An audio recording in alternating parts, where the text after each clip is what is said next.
Ladies and gentlemen around the world, friends and family, well-wishers and ne'er-do-wells, this is Greg. This is Matt. And welcome back to the bottom tier. Woo! Who's excited? I'm excited. Are you excited, Matt? Yeah, that was the hype music as we're playing in the background, you know. We are pumped here because we're in the midst of spooky season, which we're going to say every single episode, and spooky spoiler season. It's Spooky Spoilers. Spooky Spoilers. Here on the bottom tier, our brand new recurring segment. Maybe that's the name of this episode. That's just way too good. Spooky Spoilers. It's alliterative. It's appropriate for the season. Should we like put in like old timey like kind of organ-y music as we're like, yes, yeah, totally. The first spoiler of today. We absolutely should. All right, There's cool. no reason not to at this point. I'll let you go ahead and start off. I'm just kidding. Oh boy. No, I'm just kidding. Well, welcome. Yeah, spoiler season's amongst us in flesh and blood. As you could tell, we're a flesh. Well, you couldn't tell, but we're a flesh and blood podcast. I'm pretty sure it's actually in the name on like most of this on like Spotify and Apple Podcasts and whatnot. But I mean, who reads these days? That's a valid point. We're all too busy listening to podcasts. Exactly. You're listening, not reading. Bottom tier may have been like, wow, I like bottoms, and now you're here. So right. So like we apologize first of all. If that's how you stumbled upon us. But thrilled to have you here. Yes. Sorry, that was weird. But with that, let's jump right into that spoiler. Let's jump right on to some spoilers. Yeah, and totally ignore that awkward joke that just happened there a second ago. It wasn't that awkward. It really wasn't that awkward. No. I thought I could pull one more laugh out of it, but no. Now you're just too far. It was dead. Yep. Well, let's get it started. We had one person drop. Was it the tall Timmy started it all? Yeah, I'm pretty sure it was old Tim and little Tim. Tall Timmy started it all on Twitter. It almost felt like surreal because I think it happened early and it was like unannounced for him to start spoiling things. It was wild. I don't pay a lot of attention to when things are supposed to drop because I don't want to sit around all day being like, when is it? Right. But the reaction was super like, where the hell did this come from? The entire time, which was super, it was super cool to just kind of open a Reddit and be like, hey, there's a spoiler. Like, and it looks like almost fake because it looks nice. Like these spoilers gorgeous. All have these not Majestics, Marvel these Relic of War Marvel arts that they're doing with the black background and borders and everything. Oh, they're gorgeous. I might actually buy them just to display them. Ooh, I like that. That's how I felt about the dragons for sure. Right? Yeah. So we started off with Tall Timmy giving us a warrior weapon? The merciless battle axe. That sounds rad. Two-handed warrior axe weapon. Super exciting.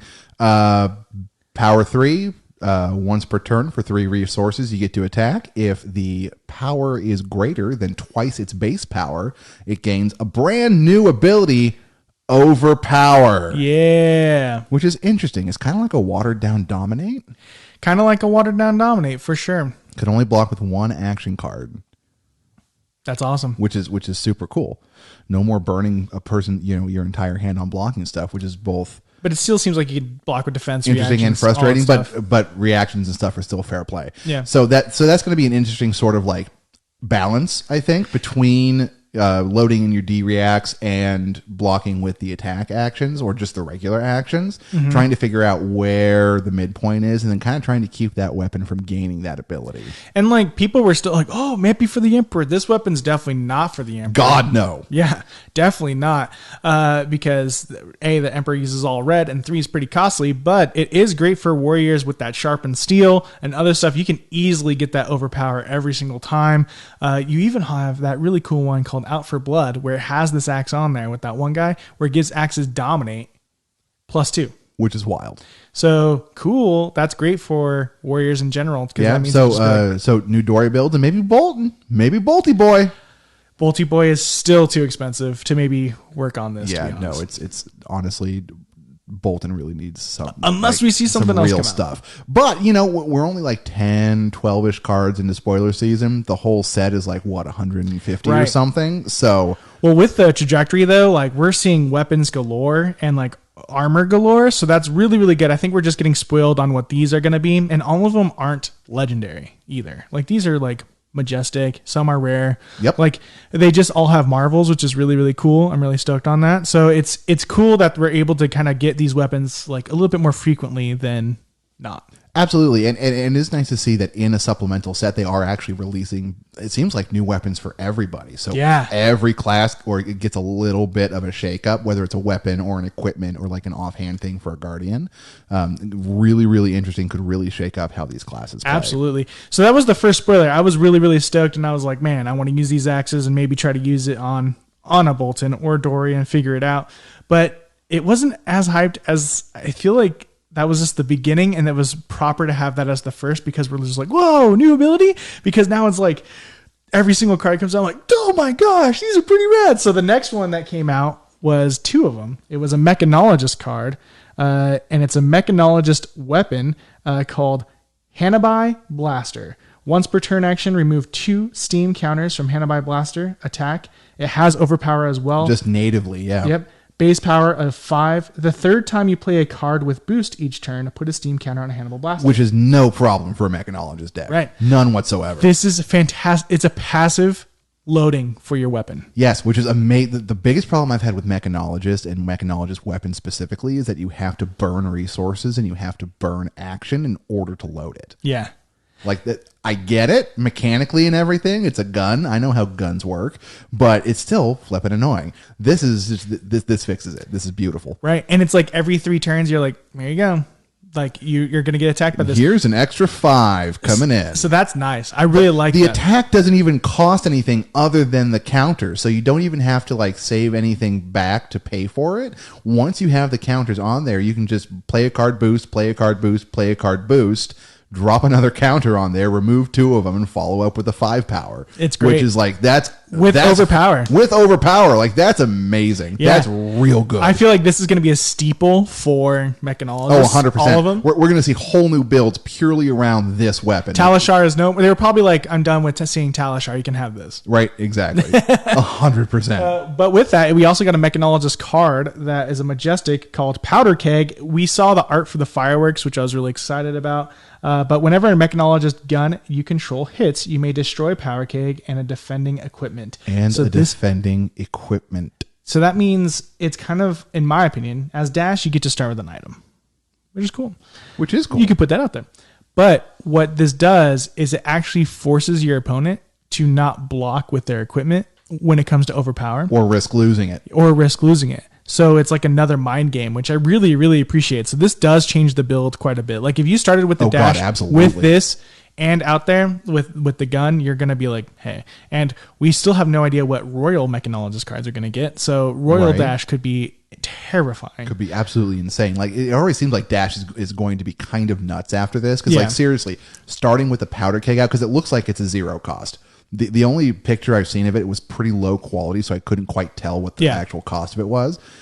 But it looked like 0. It is. Okay, cool beans. So it's a 0 cost, so Dash 100% can pull it out at the beginning of the game or during the game if they want to go with like Hyperdriver or something more traditional like that. But it almost like it stops Guardians from blocking with shields. Yep. It stops all of the like the high block stuff with Battle Worn that some classes run just for the block. Yeah. Like as a warrior, I couldn't block that for sure. Right. With my Exactly. Courage Blade hold. Yeah. Like it slows them down, which is beautiful because like Dash is Mechanologist, but Dash's whole thing is just go fast. Yep, got to go fast. Yeah, so it's perfect. It's thematically good. Sonic the Hedgehog? No, I'm just kidding. What is Sonic the Hedgehog? Coming soon to a YouTube channel near you. But yeah, no, it's huge. So Mechanologist, man, huge boost, exciting. Makes me want to pick up Dash, really, and maybe try that out in CC when that comes out. Me too, man. Which is phenomenal. I love Mechanologist. It's really cool. It's really cool. So to pivot from some really good ones to some that are a little less good, I guess. Let's take a look at the Guardian ones that came out. We had a couple of Guardian cards drop, and I don't know if I'm going in precisely like spoiler order. This is just the order that I wrote things down and that I wanted to talk about. Yeah. So we got 2 Guardian cards, a brand new shield and a brand new just standard action. The Seasoned Savior, it's a 3-block Guardian offhand, which is phenomenal. Yay. With Battle Worn, which sucks a little bit, but it's cool. But when you start the game or when it's equipped, which I don't know if we're getting like an equip like as a keyword thing or if that's just like at start of game, it has 2 -1 counters on it just kind of by default, which, I mean, that seems silly to me. I get it. Yeah. But it's still frustrating. But clearly they intend you to play the other Guardian card that they revealed along with that, Reinforced Steel, which is a red 2-cost Guardian action, which allows you to remove a -1 block counter from a Guardian offhand you control with 3 or less base block, which is cool. Which is super good. Clearly, you can use it with Seasoned Savior, and I bet that's kind of how they anticipated it going. But you can also use it with like Stalagmite or something. And take the counter off of it and continue that 2 block with the Frostbite generation. But honestly, I'm not super thrilled. No, it's kind of weird that it starts with -2. It should start with 3, and this is like the partner with it. So, exactly. And then the fact that this is a red, which you don't really want to run a lot of in a Guardian deck because everything is so heavy anyway. It is a 2-cost, but it also doesn't have Go Again. And it doesn't have Go Again. So you can burn your entire turn basically to take a single counter off of your shield. Why bother? What makes then this more effective than just running Rampart? No idea. I don't know. I'm sure somebody will come up with a good build for it, and it'll be really interesting and probably, phenomenal once people figure out how to actually use it once we see the rest of the cards and everything. But I feel like this kind of rewards, in my opinion, this almost rewards the way it could have been a reaction to how people play Oldhim. It totally could. Because right now we see aggro Oldhim, which is great, which I really like that hybrid build of Oldhim. I like it more. I do too. It's really fun. But originally Oldhim, like some people did, was just like, I'm just going to do defense reactions exactly everywhere. Just deck out your opponent, swing the hammer occasionally, and just block. This just helps with that. Like, on my turn, I'm just going to do this so I can continue decking you out. Exactly. And the synergy with Stalagmite is really good. There you go. And so like I think it's made for that, but also having 3 block offhand and be like, cool, now I'm going to have an aggro turn because I can just block you out this entire shield is huge. It's almost an answer to like Fi starting with whatever. Yeah, like, exactly. It's interesting. So interesting is definitely the way to good, but definitely more of a mixed bag there for the Guardian reveals so far than something like the Mechanologist or the Ranger stuff. You want to hit the Ranger? Okay. I was going to say there was another bummer one, but we can do that one after. The Runeblade one was bummer. It was a little bummer. It was a little bummer. But let's talk about Ranger. Because this is made for Azalea. This is the Azalea reveal. Oh, yeah. We have Sandscour Great Bow. Once per turn action, pay 1. Look at the top card of your deck. You may put an arrow from your hand or the top of your deck face up in your arsenal. Go again. Whenever an arrow is put face up in your arsenal from your deck, put an aim counter on it. What is an aim counter? I don't know, but I don't like it. You know what? I have no opinion on it yet. I can go either way depending on what it actually signifies. Right. Well, yeah, right. I love being able to put an aim counter on it. I think that's cool. Hopefully an aim counter is just an additional damage or like precision, like, oh, you hit this and you do damage to armor or something like that. Yeah. Right. Or you hit their weapon out of their hand, like something cheesy like that. I'd be stoked on because you're doing damage. That's 100% Ranger stuff. Yeah. Aim. Cool. I like that. So we'll find out what the aim counter is. This is made for Azalea. 100%. And very Azalea weapon. If you pull a card, let's say you look at the top card of your deck and it's the like headshot, you have a decision to make of I either play this in there now and have an aim counter on it, which whatever that is awesome, or leave that on top of my deck and load up from my hand, up face up, and then I just do the whoosh, dominate and whatever. It almost eliminates having read the glide path, which is cute, like great, kind of. Yeah, I can definitely see the argument for that. You could have more cards to be able to do that and get that dominate and all that type of stuff, which is huge. And also, like if you do use like Oracle or whatever, you can kind of prep the next few turns ahead of like knowing what's going to happen. Exactly. Do your opt and structure your deck. It really seems like it's intending you to pull from the top of the deck, and that it has the hand thing as kind of a backup so you don't waste the pitch. Right. So, I mean, that builds in a really interesting sort of tweak to the general rhythm of the Ranger. Yeah. Which, again, like you were talking about, Oracle of Whispers or whatever it's called, and all those like Fate Foreseens, like all those like heavy opt things, you're going to have to start building around that because you really have to structure what's coming up in your deck so you get the arrows that you need. Yeah, I think it's huge. It's a great card for Azalea in that sense, but it all goes down to what that aim counter is. Because if it is additional damage, that means Azalea is going to be running 9 Bolton shots. Oh, absolutely. And is going to be making sure they pull the Bolton shot from the top of the deck, giving that aim counter, being able to reload from hand and go ham, which is huge. Yes. Right? So you're going to do a lot of that. Azalea suddenly becomes like the most aggro hero in the entire format. Yeah, well, it kind of competes with being Alexi. Yeah. At that point, which is scary. It's terrifying. Which is great. So I love this card. This is what we're excited about. I'm excited. Hopefully we can get Kyle's take on it when we see him again. Yeah, absolutely. Let's go to a bummer card. Runeblade. I think it's a bummer. The Amethyst Tiara. I'm sort of mixed minds about that. Matt, I see you have the card pulled up there on your phone. Do you want to read us off its effect? Yeah. So the Amethyst Tiara. Instant, destroy Amethyst Tiara. Rune chance you control have Spell Void 1 this turn. Blade Break 1. So no matter what you're getting destroyed. Yep. Right? And like, all right. So you could block a lot of arcane damage. This is great to go against wizard, all that type of stuff. This card is purely a counter to Icelander and Kano. It has no other purpose. It has no other function. Right. It's a great sideboard card for that, I guess, but it's not. It's dependent on rune chance. It is. And so that means Viserai is going to be the main proponent of using this. Viserai is going to be able to take easy use of this because the entire thing with that is the rune chance. You can still do a rune chant based build with the other rune blades. It's just less common because they have other things available to them. And, Viserai really, with his hero ability and everything, very geared towards rune chant generation. But you can use it with other rune blades. It's just not that...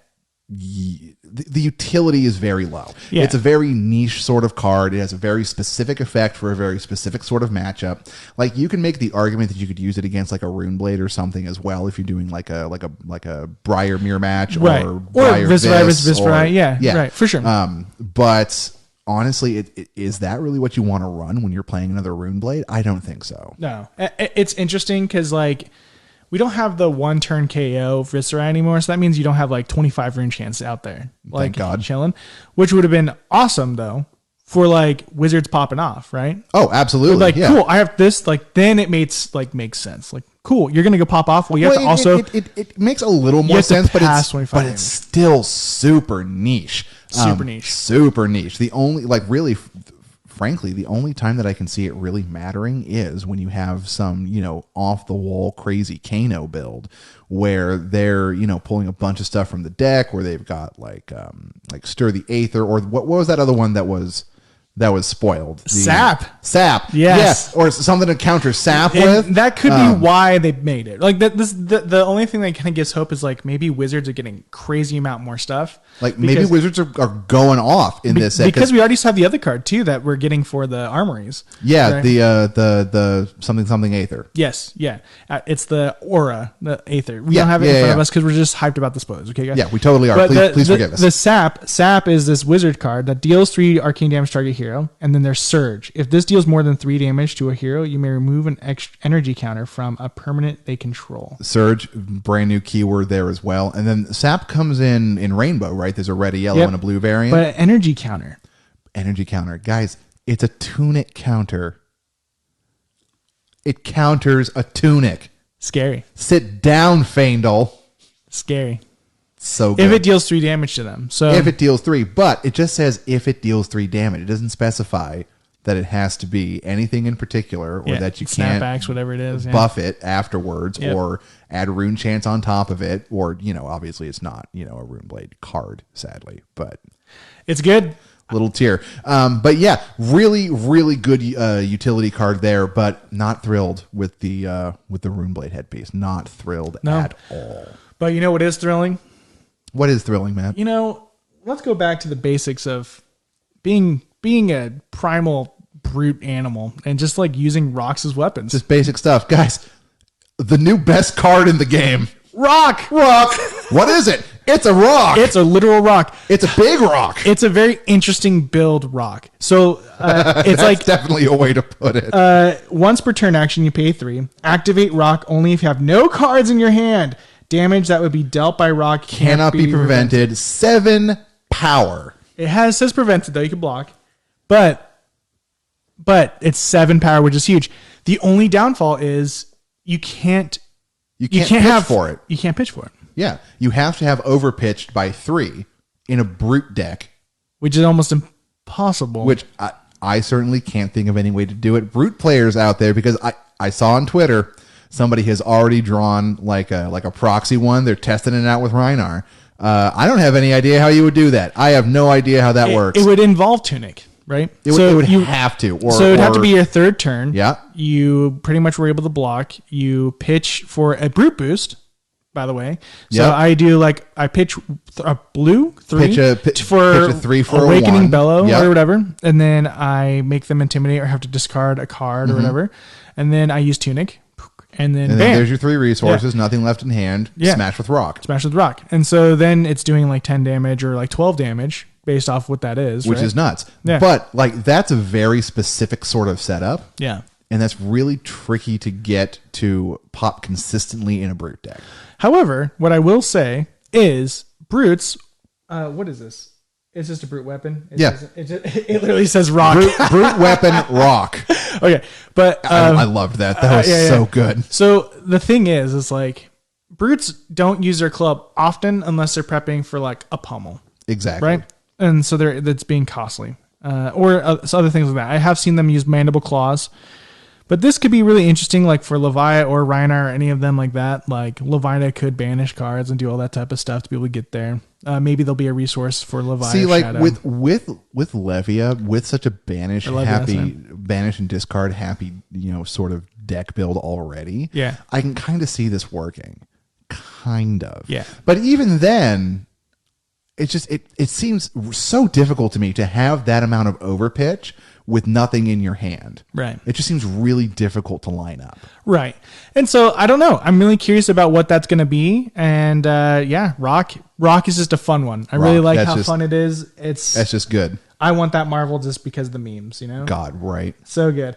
Then we got our first ninja equipment reveal. And I think this is actually our last thing. I think that this brings us up to... Is it? Up to recent. No, that is our most recent. So this is the most recent one. We have ninja armor called Blazin Yoroi. While Blazin Yoroi is defending on chain link 4 or higher, has a +4 defense, blade break, and starts with 1 defense. Ninja equipment. This is huge. This is great for your big. Phi Katsu mirror match, or Phi against Katsu, or Katsu against Katsu, or Phi versus Phi. Like it's or big. Phi versus Dash, or anything really. Yeah. It's really huge for those big combat chains, but like obviously Phi comes to mind because of Rupture, right? Yeah, 100%. You're able to full block a breaking point, protect that arsenal if you use an arsenal, but who knows? But it does do that 5 damage or that lava burst, right? Yeah, like it's able to block that for you, which continues to make you be very more aggressive. Exactly. And it's really it's interesting to see something heavy like this come out for a ninja, which is a very lightweight, very move fast, very aggro deck, not really concerned about preventing damage so much as just dealing out more damage faster than the other person. Right. Really interesting to see him purposefully seem to support this kind of not turtle style necessarily, but a little bit more methodical, a little bit slower, a little bit tankier ninja. Like I'm definitely going to pick this up for Phi, right? But that's what I was using Flamescale Furnace for, was just to have a fridge, right? The 2 was literally all I was using it for. Yeah. I was barely using its ability. If I did, that was cool. Yeah. But mostly it was there to absorb a couple of damage that you wouldn't have otherwise. Right. So I think it's huge for that. I think it's going to be really cool, and it can change some builds too. It's going to slot really, really nicely into a lot of different decks. So really, really good piece of equipment, and nice to see it. Nice to see something big blocky come out for a ninja. So cool. I'm excited. This is the new Carrion Husk. So overall, I feel like this, the stuff that they're coming out with so far has been really overall super solid. Super solid. There's a couple in there that are a little more but for the most part, especially the bow, the mechanologist stuff, the ninja equipment, like all of that is just like it's not just fun like Rock. Rock is entertaining. Rock is really but fun. there's actually some good stuff in there. Yeah, I'm very excited, and I feel like we haven't seen everything yet. Like of course we haven't seen everything yet. We're missing a few classes if I'm correct. Right? We are missing a couple of classes. Yeah. Yeah. I'm trying to think of which ones we're missing. Illusionist. We are missing Merchant. yeah. Shapeshifter. Yeah, shapeshifter, and maybe the new class will be revealed with the weapon The new too. class, Yeah. potentially. So like we don't have illusionist, which could be interesting because they're almost built. Yeah, will we get a generic illusionist weapon? That'd be fascinating. That would be really Because interesting. right now we only have light and we have draconic. Yeah. We don't have a. Here's just illusionist. Yeah, any illusionist can use this. And oh, surprise! Here's a third illusionist hero, everybody. Don't talk dirty to me, Greg. That's amazing. I'm really hoping that some of the less served classes really get some stuff in Dynasty. And it seems like they're really putting the effort forward to make sure that everybody gets something. Yeah. So I'm really excited to see what they have for Illusionists, what they have, for Wizard in addition to Sap, because Wizard we've just seen the action card for so far. We haven't seen a new weapon or anything like That's that. true. We have especially coming off like the Stormstriders debacle and everything. Right. Debacle's Why not is really that the right word? Why is that gone? Are they getting new shoes? Right. Exactly. They certainly didn't ban it because of Sap. So I'm really curious to see what they have coming out for that. People are suspecting they banned it because of the Emperor for Blitz for sure. Because it was just suspended. By the way, it wasn't banned. It was just suspended in Blitz. I mean, it's basically it will the same eventually thing. be banned. Yeah, but I mean it's probably for setting off for that. But I'm curious on what we're gonna see. I am for too. the Wizard. There's some kind of synergy in this new set that makes Stormstriders too good. Right. So I'm ready to find out what it is. It's exciting. So excited for that. I hope it's not another weapon because I feel like Waning Moon and I feel like we've had a lot of wizard weapons now and we're good. I just hope we get another wizard item. That'd be right. Exactly. Or if they had to do another weapon or something, I'd like to see a one-handed weapon with an offhand. Yeah. Right. Yeah. Or a book, like a spell book. Right. Exactly. Yeah. So it's less like, deal 3 arcane damage, and it's more like, search wizard non-attack action from your deck and, put it in your hand or something. Yeah. I like that. That'd be Right? cool. Yeah, well, we got a lot to think about there. Spoiler season's really cool. Again, we're probably going to call this Spooky Spoilers, but Spooky Spoilers. that doesn't mean we have a spoiler card. Sorry, guys. Unfortunately, we still don't have one. time. I'm really personally just hoping that ours got lost in the mail or something. Getting To from be New honest, Zealand over to Arizona. I kind of was just checking my mail out of randomness at a tall Timmy. I was like, oh, that's interesting. He got a random one. But that's just a pipe dream, and I'm excited. But with next that, year. Hey, we'll see. It's up to them. James White. Hit us up, man. Hey, you know what? We're going to continue doing our What If series, and maybe we get to reveal a partnership. What if the bottom tier got a spoiler card? But yeah, so that's really exciting and really, really good stuff. With that, let's kind of dig in on we just talked about those few cards. What would be something that you would like to see this spoiler season? What do you want to see the most right now? What's exciting for you? Honestly, for me, the biggest thing right now is to see some support for the hero classes and talents that have gotten Living Legended. At this point, there are 3 heroes in Living Legend in Classic, and there's 1 in Blitz. Yeah. Which in Blitz is not so much of a big deal because there are other rune blades still sort of in the format. Yeah. But in CC, very specific combinations have been kicked. Elemental Guardian is up there, which is less of a big deal because Oldhim is still there. Yep. But Shadow and Light in Runeblade and Illusionist flavors have both been kicked out. So those cards cannot be used anymore. Right. Anything with Shadow Runeblade or Light Illusionist. So the biggest thing for me is I'd like to see new Light Illusionist and Shadow Runeblade heroes come out so that those cards can stay in rotation and stay playable so that, we don't have these stacks of things that are just useless cardboard sitting around. You know what I mean? Yeah. I agree with you. I think that'd be really cool. There's just a fear with that though too, is because it almost just duplicates the build. It'll just be a different ability on those heroes. And see, that is the biggest thing, and that's sort of the interesting thing about Flesh and Blood, I feel like, because each hero's ability plays so much into how the deck ends up playing. If they come in with something that has we'll take Chain for example, because I'm a big Chain player. Yeah. So Chain's ability, you create an aura, lets you banish cards, and it gives a thing go again on this turn, which is super cool.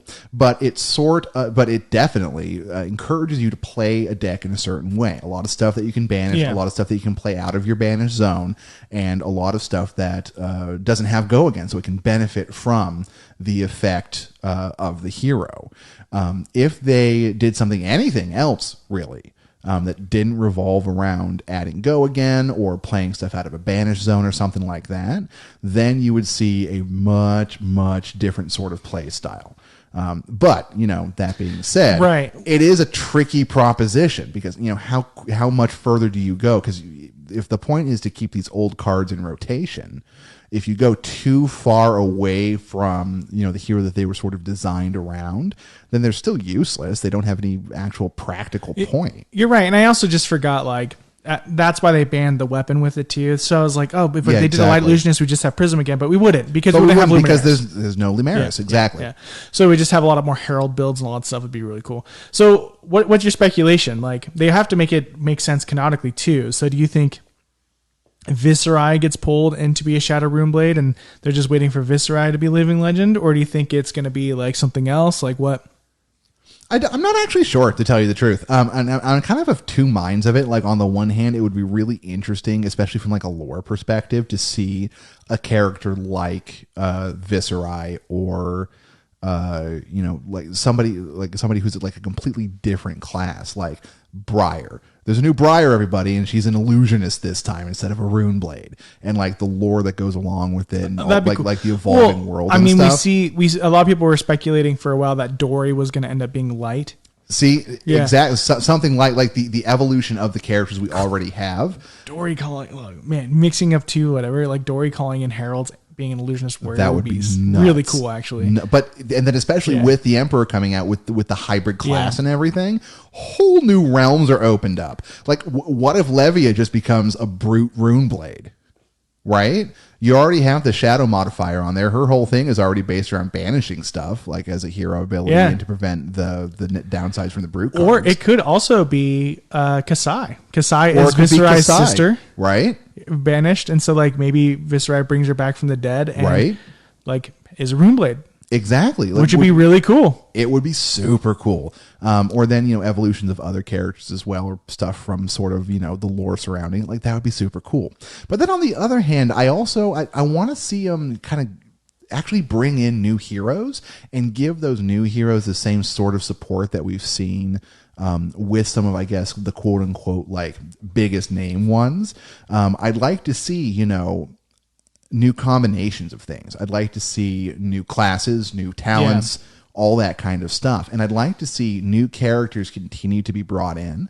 Not to draw a direct parallel between it or anything, but if you take something else that's a class-based sort of competitive thing like Overwatch or Hearthstone or something. Yeah. New heroes are introduced that have the same class and stuff, different abilities and everything, but they keep expanding the roster and kind of changing it up, bringing in new aspects of things. So, ultimately, that's kind of what I want to see. Something that will help serve the people who have been here for a while and have these collections, but also continue sort of the momentum we have on new heroes, new play styles, and trying to bring in as many people as possible through that. I like that. I do want to see new heroes a lot, in my opinion, and I think it'd be cool to have those replacements for Shadow and Light. But also, I do think that Dynasty is kind of serving the Uprising story arc, right? Mm-hmm. And I think the next one slotted after that is going to be another Shadow versus Light deal where we might get those returned, which is super great. But Monarch that's a few more probably months, right? My favorite set. Honestly. Yeah, Shadow and Light's really cool. I like Shadow more, unfortunately, but because I like the art style more. But it's very cool, and I hope we get to see those soon. I do hope we get I'm hoping we get, because it's the story of Volcor. I hope we get a, not a Starvo treatment, but a similar 2 treatment for Kano. Oh, 100%. It'd be really cool to see that happen, and maybe that's why Storm Treaders. We need the Draconic Wizard. Yeah, I think that'd be really cool to be able to see that, right? Absolutely. That'd be something I'd hope for. And as far as new classes, people are banking on Assassin, which makes sense because of Rise from the Ashes. Kind of has a ninja assassin. I kind of just want a cleric. I kind of just want a cleric. Like, especially, with the Yoji drop, with everything looking like they're trying to support UPF and the eventual PvE thing a little bit more, I think this is the perfect time for a cleric. I want to see a cleric, but also I want to see a cleric be able to be, I like UPF. I think it's a very fun idea. UPF is fun. I also want it to be playable in the other formats. Unlike Yoji. Yeah. I mean, you can play the merchants and all that stuff. Yoji feels like I can't really utilize its ability to extent unless I do UPF. I would like to see the cleric be like, yes, I'm also still usable here, right? And so, exactly. Well, yeah. Less of a gimmick and more of an actual, class. Exactly. And this is what I can do, and I'm a battle cleric, and this is what I like. Exactly. Something that's not Yorick. Right. That's just there for the memes. We're having fun, right? Yes, we are absolutely having fun, but also I'd like to play Flesh and Blood now, please. Right. Absolutely. Exactly. So that's cool. I'm excited for this new set to see what else comes out here. The cards already look amazing, and I'm really excited. The art is just next tier on these. And we talked about this already, but we have to talk about it again. The marvels on these Relics of War. It's so nice. Oh my God. It's so nice. I hope they keep Marvel up for the rest of the sets. I really do like it. It's another steeple, I would say. Of cold foils were a huge steeple, but now Marvels are just the cold foil. Cold foil Marvel. Let's go. It's nice. And that means we'll probably get the treatment of one of the heroes to have the full art back, which is really cool. I hope so. I really hope so. Mm-hmm. So I'm excited for that. It's really cool. Totally. But Greg, we haven't finished this podcast yet. We have one more segment we still have to do. What? Yeah. We do? Yeah. Lessons learned. Lessons learned! Yeah. It's been a while. It's been a week. Since 1 week to the day. Yeah. That's true. That's a true statement. That is, in fact, a true statement. That's 7 insane. whole days, man. 7 whole days since you heard our voluptuous lips in your mouth. I don't know. In your ears. Describe our mouths as voluptuous, or I would imply that was gross. Shoving it in people's mouths. Hey, well, anyways, I don't know what ears and mouths are, but what is your lesson there? Well, my lesson is what an ear and a mouth is today, Matt. Hey, we had to start it off weird. We had to make it weird at the end. Ears are the heary hole, and mouths are the talky hole. I hear with my mouth. That's really weird. Are you okay? Yeah, fine. Do we need to call a doctor? I just woke up. Okay. All right, that's a valid point. So lessons learned. Here's my lesson for the week, Matt. Yeah. Don't be afraid to play online. Yeah? Yeah. So I haven't been able to go to the armories or anything here recently. I run into some real life stuff that sort of prevented me from participating in most events. But I've managed to supplement that by getting some games in on Talishar, by playing Tabletop Simulator with a couple of people. Yeah. Just still getting the reps in, still managing to play the game and enjoy the hobby without having to go all over the place. It's been really great to test out a few new deck ideas because, seriously, you go on, the DB and you just take a couple things out, put a couple things in, just see how it works. It's super easy. It's easy to get a game going. People are on there all the time. And they're on there in most formats too. I had some difficulty just finding some rando to play Commoner with. I sat there for 45 minutes. Yeah. But when I was doing Blitz or CC, the queue time was nothing. That's awesome. So play online, guys. Don't be afraid to jump in there. Some people are jerks, but some people are always jerks. Don't worry about that. Just go and play the game. Get those reps in. Get that experience. Have fun. And the next time you go to a local event or you're playing with a friend or something across your kitchen table, they will notice your improved ability and they will angrily throw their cards down and stalk out of the room and never speak to you again. Yeah. Do you feel like it's improved your games? A little bit. That's awesome. A little bit. That's awesome. No, I really enjoy online. There is a few things that you need. There's a few caveats. Like you said, there are some people who are jerks. There is an undo button on Talishar. There is, and people will use it without clearing it with you first. Yes. So if you're playing a guy who's playing a brute and they duff a scab skin roll, be prepared for them to undo that and try again. Yep. So that's the one problem I would say that I don't like online is that where it's dude, I'm just going to leave this game. It doesn't matter to me that much. Yeah, exactly. And that's poor sportsmanship. Yeah, just let the rolls happen. It's whatever, Bottom tier, top tip, everybody. Let the rolls happen. Let the rolls happen. Yep. Play the games online like they're games in person. If you wouldn't do it in person, don't do it online. Yep. And that's just a good internet tip in general. For sure. But that's the one thing. My lesson learned this last week is I took some advice. I talked to a few people who play really, really well. I don't know if I mentioned this last time, but they play really, really well. I wanted to learn more what they had to say, and they said, hey, to learn to counter the deck, you have to play the deck a couple times, gain understanding of it, all that stuff. So I picked up Viserai. Nice. I played a couple times online on Talishar. Nice. But I actually played it live using our very good friend Jamie's Viserai deck. And man, so I played Runeblade, right? I love Runeblades. Not a fan over here. That's okay. You are welcome to leave them all to me. Yeah. But like my brain, it was kind of interesting because I realized my mind thinks a different way. And like I have found where I like to dwell in as far as like my think space. Exactly. Runeblade is like a whole other animal, which I really enjoyed. But like I did a turn where it was like, all right, I don't really know what I'm doing here, but I'm just going to do this. This seems optimal. And then it was like, yeah, you just did 25 damage to me. I was like, cool. Turn one. I didn't really like that though. And it makes you go like, all right, cool. And then I get another one's like, all right, I'm presenting a lot more damage and all that stuff. And it's a very big aggro deck and very good. Like that Viserai deck is very good. And what I realized is that what's good about that deck is when I was drawing cards from it, it felt consistent every time. Like I felt like the RNG was negated to, or like gone a little bit to where it's like, cool, I have the same 4 cards to do that. And that's just how Viserai is built. Is like, I have the same 4 cards, rainbow, and here you go. And there you go. There's nothing interesting or spicy here that's going to like make you go like, ooh, ooh.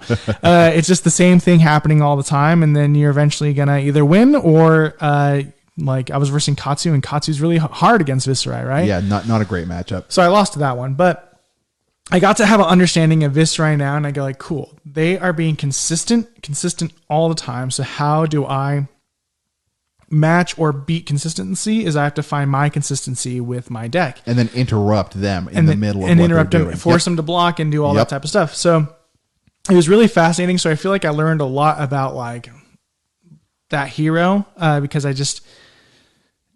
always have a hard time against Viserai. Viserai is a very like interesting deck to like learn, and like there's so much arcane damage coming towards you. And so I got to learn a lot about it, and I was like, cool, now I have an understanding of what this is. And I feel like I can probably beat it next time. And you're better equipped for the next time you play against a Viserai, because okay, they're going to, they want to pull Mauve Iron Sky, and they want to play that. Then they want to start generating their rune chants, and they want to swing in with something big and pop the rune chants. And then I go, oh no, rune chants. Screw my life over. Yeah. I'm going to attack your dragon with my 2 attack from Rosetta Thorn, but you get attacked with 2 arcane. Like that happens all the time too. You're like, sweet, that's awesome. Great. I like it. So like I had a great understanding. And what was really cool too is I also versed a Dramai with Viserai when I was playing, and I was cool, this helps me understand like that matchup on my end of what to do. And so like it was good. So I felt like my lesson learned was like, go out there and play the heroes you're having a difficult time with. Like, and also, as we mentioned before, talk to the people. If you have friends at the armories as you go out there, and even if you haven't gone before and you have a deck made and you just want to try something new, be like, hey man, I have this made deck. I'd like to swap with you and be able to, for the night, so I can get an understanding of that hero. Are you cool with that? And they'll be more than happy to. What was funny is I swapped my Dramai deck for the Viserai with Jamie, and Jamie like won the armory, and I was like, cool. I'm not surprised by that. Jamie's a really good player. Yeah, I was like, thanks a lot, man. Shout outs to Jamie for just being too good at this stupid game. But like, yeah, no, I'm 100% with you on your lesson. Like that's a beautiful lesson for 2 reasons. You both learn the hero and the matchups a little bit better, and like you alluded to a little bit before, you learn what does and doesn't work for you and your particular play style. Like for me personally, I can play a brute. I know how to do it. Yeah. I just don't like it. It just doesn't feel right. It doesn't feel fun to me. Whereas Runeblade does. On the flip side of that, somebody else may be like, Runeblade is the stupidest thing on the planet, but I love smashing things with rock. I get that. I respect that. Yeah. Not for me. Right. And it's a different thought process. It is. Your brain works differently, and like you have fun doing different things. Like Reinhardt to me is actually like a lot of fun because you're just like, I'm negating you to use your cards, and like I'm smashing you. Haha. Like that's fun. For me, but also like Fi is really fun because you're just like rapid. This is all I could do in one turn. Isn't that pretty cool? And then Jeremiah's like, I summon things. And you're like, cool. Look at my dragon. That's all like really fun stuff. Runeblade's like, hey, like Viscera, for example, is like, I'm building up this resource to do really, really big damage. Or what if I stabbed you both physically and metaphysically? Right. Chain is actually a great Runeblade because it's like, I'm going to give myself go again to be able to do these things and utilize more extra cards in my hand. Exactly. OP. But there's a reason he's living legend now, my friend. I know, crazy. It's nuts. But yeah, it's great. It was a lot of fun, and I highly recommend your tough matchups. Go play that hero so you can understand it more. It's just like keep your friends closer and your enemies. Keep your friends close, but your enemies closer. Exactly. Yeah, you're literally like, I got to go be my enemy for a while. Exactly. And then if you're doing this online, like on Talishar or easy something, peasy, yeah. It's super easy to build. You don't even need the actual cards. You can just put the deck together on like FabDB or something. Right. Import it in and try stuff out before you get to the point where you're like, well, I think I like this. Should I spend $600 on this deck or not? Right. I agree with that. And I also think, like, for me, even though I'm playing online and whatever, I have a better grasp when I have the cards in hand because like online makes me feel like more like rushed a little bit. I totally get that. So like for me, like I was being able to play physical was great. So however you're able to learn the best, go do that thing. Exactly. The beauty of doing something like this is that there's so many different ways to do it. Yeah. So that whatever works for you, you have that accessibility, you have that into the game and to the game right. At whatever level you want to be at. If you want to show up to one thing a week and just kind of dick around, rock and roll, man. If you want to do this for 10 hours a day and become the best on the planet, rock and roll. Make it happen. Rock and roll. Yeah. We're going to meme that eventually. It's got to be a thing. Yeah. Well, that's pretty much it. Go out there, have fun. Pick up those decks and heroes you want to learn. I hope you guys are stoked for spooky spoiler season as much as we are, because Dynasty is going to be a blast. Oh man, I'm really looking forward to it. I think it's going to be wonderful. You know what I'm looking forward to, Greg? What are you looking forward to, Matt? I'm looking forward to next week where we can sit down and do another episode. Man, I am too, buddy. Well, you've been listening to The Bottom Tier. I'm Matt. And I'm Greg. And friends, thank you again so much for being here. We love you all. Have a wonderful, wonderful week.